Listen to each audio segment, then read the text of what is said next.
Bonjour à tous, c'est Jean-Luc Roux sur sa chaîne YouTube. Aujourd'hui, nous allons parler de l'Australie qui va fabriquer des centaines de missiles sur son sol.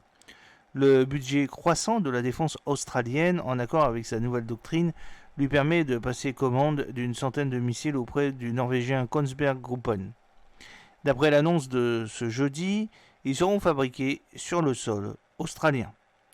Pour Richard Marles, ministre australien de la Défense, il s'agit de développer une industrie souveraine. En pleine course à l'armement dans le Pacifique, l'Australie a annoncé ce jeudi avoir trouvé un accord avec le groupe norvégien Kongsberg Gruppen pour la construction de missiles sur son territoire d'ici à 2027, un investissement de près de 850 millions de dollars.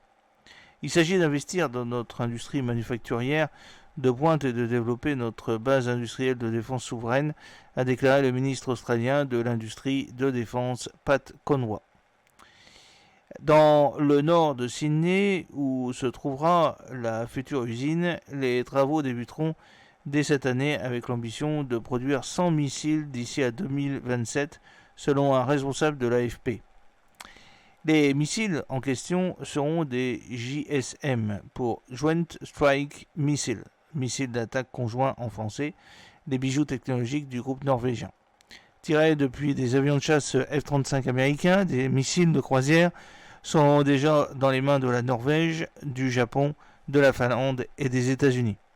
La gourmandise de l'oncle Sam pour ces vecteurs à la portée de près de 600 km a profité à son constructeur, le groupe norvégien Kongsberg Gruppen, a même dû ouvrir une nouvelle usine en Norvège en juin dernier afin d'assurer les délais de son carnet de commandes. Fin 2023, son revenu d'exploitation avait même augmenté de 21% par rapport au second trimestre de la même année, dopé par les commandes américaines. L'US Air Force est de loin le plus grand utilisateur d'avions de combat F-35 et son choix du GSM pourrait être une source de revenus importante pour le secteur de la défense dans les années à venir, avait signalé Geir Happy, qui est le président de Kongsberg. En plus des missiles JSM, dernier cri, l'Australie a également passé commande pour la fabrication des NSM, version navale du GSM. En juillet dernier, les destroyers australiens avaient testé avec succès leur utilisation. Une nouvelle doctrine. Cette commande s'inscrit dans la nouvelle doctrine militaire australienne promulguée au printemps 2023 dans la continuité du livre de la défense publié en 2016. En rupture avec toutes les logiques militaires précédentes, l'Australie avait alors acté qu'elle n'était plus aussi protégée par sa géographie qu'auparavant et que dans le contexte de tensions croissantes avec la Chine dans le Pacifique, elle devait augmenter ses capacités de dissuasion. Une invasion de l'Australie est une perspective improbable, quel que soit le scénario, précisément parce qu'un adversaire peut causer beaucoup de dégâts à notre pays sans jamais avoir à poser le pied sur le sol australien, avait même avancé le ministre de la Défense Richard Marles au cours d'un point presse en avril dernier, un an après avoir dévoilé la nouvelle doctrine.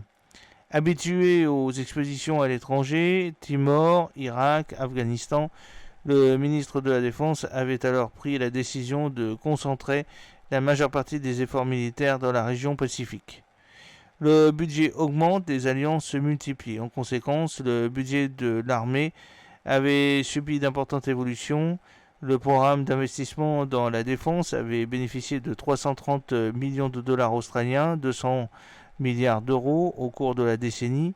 D'ici 2034, l'Australie devrait consacrer l'équivalent de 2,4% de son produit intérieur brut à sa défense contre 2% actuellement. Sur une période de 10 ans, il s'agira de la plus grande croissance du budget de la défense depuis la Seconde Guerre mondiale, a assuré Richard Marles.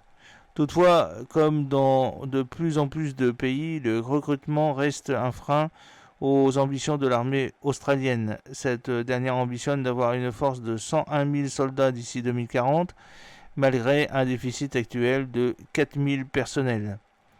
En parallèle de ces augmentations budgétaires, le pays s'est engagé dans d'importantes alliances. L'accord tripartite défense AUKUS entre les États-Unis, la Grande-Bretagne et l'Australie continuent de prémunir les États du Pacifique d'un hypothétique conflit avec la Chine.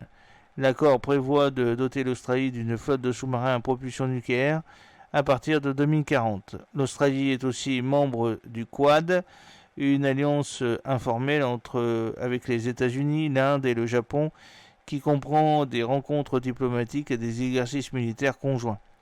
Lors de leur dernière rencontre fin juillet, ils ont appelé dans une déclaration commune à une région Asie-Pacifique libre et ouverte.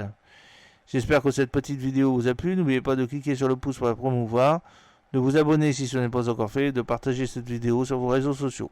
A très bientôt, fidèlement, Jean-Luc Roux.